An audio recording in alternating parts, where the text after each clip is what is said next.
यही एक्यूरेट अर्थ है। बाबा विधाता बन करके हमें ज्ञान देते हैं, और उस ज्ञान को समझने की जो दृष्टि चाहिए, समझ जिसको बोलते हैं, इसलिए बाबा को दिव्य बुद्धि विधाता और दिव्य दृष्टि दाता कहते हैं।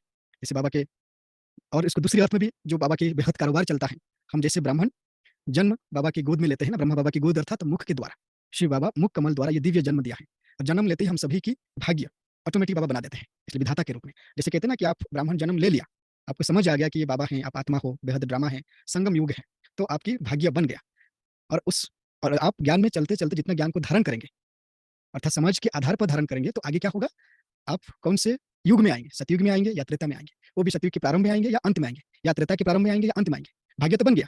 लेकिन भाग्य बनने के बाद उस भाग्य के आधार पर जीवन में धारण करते हुए अपनी दृष्टि को आपने कितना दिव्य बनाया है। इसलिए जन्म लेते ही सबका भाग्य बन जाता है, इसमें कोई अलग मना दो राय नहीं है। चाहे आप पुरुषार्थ करो या नहीं करो, जब बाबा के बच्चे बन गए तो आप बाय डिफॉल्ट देवी देवता बन जाएंगे। लेकिन समझ के आधार पर जब आप पुरुषार्थ करेंगे, तो विधाता और साथ में दाता, तो बाबा का दो रोल प्ले होता है। जैसे सभी हम बाबा के बच्चे बन जाते हैं, लेकिन जो संदेश लेकर के आते हैं, तो बाबा उनकी भी वो दिव्य दृष्टि को अपने हाथ में रखकर खोल देते हैं। इसलिए उसका एक दूसरा अर्थ भी है, विधाता बाबा सबके लिए है, लेकिन जब किसी को साक्षात्कार कराएगा बाबा, तो दिव्य दृष्टि दाता बन करके वो वरदान देगा, फिर उसी के आधार पर साक्षात्कार होंगे। जो कई आत्माओं को साक्षात्कार हो जाता है, जो आत्माएं साक्षात्कार के आधार पर स्वयं को जानेंगे, बाबा को जानेंगे, समझेंगे, उनको साक्षात्कार होता है। तो इसलिए बाबा को विधाता भी कहा गया और दाता कहा गया है। तो आगे बाबा आगे मुरली सुनते हैं।